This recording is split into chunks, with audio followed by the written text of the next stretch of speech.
Kumusta mga brad? Sa pagdaan nga po ng panahon, hindi na nga po mabilang kung ilang motor na nga ba ang nagsilabasan or lumabas or nilabas dito sa Pilipinas. Kahit nga po sabihin nating high-tech na yung mga bagong motor ngayon, may mga tao pa rin talaga na mas pinipili yung mga naunang motor or sabihin na lang nating mga legendaryong motor. Pagdating nga po sa lower displacement na underbone, may mga pangalan talaga na tumatak dyan. Sabi nga po ng iba, mas matibay pa rin talaga yung mga naunang underbone. Ito yung mga motor na hinubog ng panahon.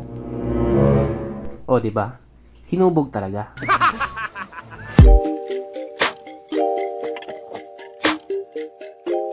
Pero syempre bago tayo magpatuloy, kung bago ka pa lamang napadpad dito sa aking walang kwentang channel, huwag ka na mag-subscribe. So yun na nga, isa nga po sa mga nauna at pinakakilalang underbone dito sa Pilipinas, walang iba kundi ang XRM. Yan pa naman ang kurso ng classmate ko dati, XRM. Isa nga po ang motor na ito sa pinakakilalang underbone dito sa Pilipinas. Pagdating kasi sa quality talaga. Sa madaling salita, matibay talaga siya. Syempre hindi na nakapagtataka, gawang Honda. At itong XRM nga po na pag-uusapan natin ngayon, walang iba kundi ang XRM 125RS. Siguro nga yung iba sa inyo hindi na kilala ang motor na ito. Although nag-i-exist pa rin naman siya hanggang ngayon. Pero kasi karamihan sa mga nakikita natin, yung mga bago na. Yes po, mga bago na. At bago na rin yung itsura. No offense, pero para sa akin, mas pogi yung unang model. Pogi din naman yung mga bago. Pero kasi ang sinasabi ko, mas pogi yung nauna. Pero kung hindi ka mag-agree, hindi ka love ng mama mo. Para nga po sa mga hindi nakakalam, sobrang special po ng XRM para sa mga Pilipino. Kasi nung unang labas nga po nito, exclusive lang talaga siya dito sa Pilipinas. O diba? May time din naman pala na tayo nauna. At sa paglipas nga po ng panahon, nilabas din nila ito sa Thailand na may pangalan nga pong Honda Nice. Kung ikukumpara nga po sa ibang 125cc na underbone, di hamak na mas gwapo talaga si Honda XRM 125RS carburetor type. Yung itsura kasi niya hawig doon sa mga legendary na 2-stroke dati. Yung sa Nova Dash, yung sa Leo Star, kitang-kita mo talaga sa kanya yung resemblance nila. At kadalasan nga po sa mga XRM RS 125 na carburetor type sa ngayon, binibihisan talaga. Sineset up talaga nila. At kapag nakaset up na nga po siya, lumalabas talaga yung pagiging gwapo niya. Kaya dahil dyan, pag-usapan na naman natin kung ano nga ba meron sa motor na ito at kung gaano nga ba talaga siya kaganda. So ito nga po ang Honda XRM RS 125 na mayroong 124.8 cubic centimeter engine displacement, 4-stroke single cylinder, single overhead cam with 2 valves, carburetor type, at ito po ay naka-air cooled pa din. Panis yan sa Honda Click on 25.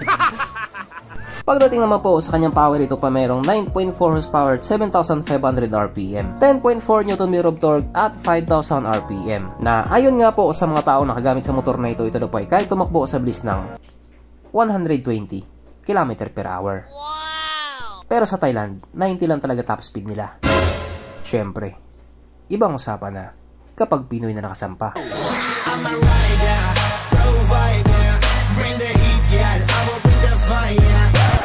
Ang kanyang tangke ay kaya magkarga ng 3.8 liters fuel ng capacity na kumukonsumo na po ng 45 to 50 km per liter. So ito nga po yung kagandahan sa mga motor ni Honda. Kahit na karburador pa, matipid pa rin talaga sa gasolina. Ang sukat na yung gulong 2.25/17 sa harap at 2.50/17 naman sa likuran. Syempre hindi po ito naka-tubeless, naka-rim type po kasi siya. Pagdating naman po sa kanyang braking system, ito po ay naka-disc brake sa harap at drum brake pa din po sa likuran.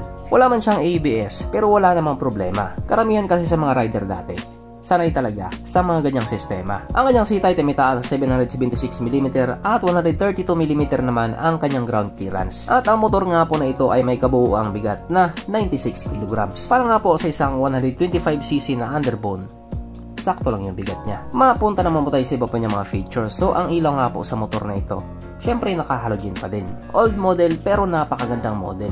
Pero karamihan sa ngayon pinapalitan na nila ng LED na headlight. Ang kanyang gauge panel syempre naka-analog pa din. Katulad nga po sa sinabi ko kanina, karamihan sa mga ganitong model or yung mga old model, binibihisan talaga nila. Sineset up nila. Yung iba sinasali pa talaga nila sa show. At syempre ang madalas nga pong mangyari, panalo. Pero dito, mas lalong panalo sapagkat nandito na nga po tayo sa exciting na part, ang kanyang mga suspension. So sarap mabahagi nga po, ito ay ginamitan ng telescopic fork at sa likuran naman ito po ay gumagamit ng dual shock absorber na ayon nga po sa mga tao nakagamit sa motor na ito, maganda ang bounce.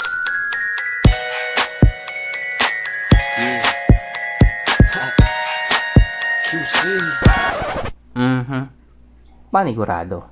Wala na namang nalungkot. At dahil wala nga po nalungkot, alamin na po natin kung present nga ba sa motor na ito yung tatlong pinaka-importanting features. So, una na nga po dito ang kanyang lagay ng istalyon at kitang-kita naman mga brad. Wala siyang ganun.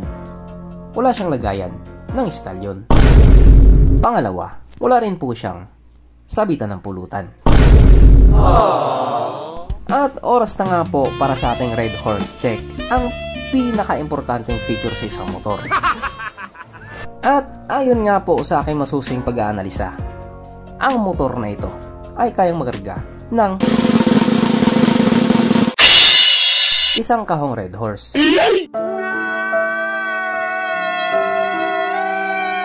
So therefore ang motor na ito ay hindi pala recommended. Sa ngayon nga po, wala ka nang mabibiling brand yung ganito. Pero second hand, marami pa naman. At kung sakaling trip mo naman bumili ng ganitong motor, check mo agad ang makina. Kung sa tingin mo okay pa, or condition pa, bilhin mo na. Kasi panalo ka talaga dyan. Okay talaga yan. Alam mo kung ano hindi okay? Yung boses ko. Kaboses ko na naman yung robot na supot. Wala eh, barado yung karburador ko. Kaya tigil ko na to. So ang ganito na lang muna mga brad, kung may gustong sabihin or gustong idagdag doon sa mga sinabi ko, mag-comment ka na lamang sa baba. Okay, bye.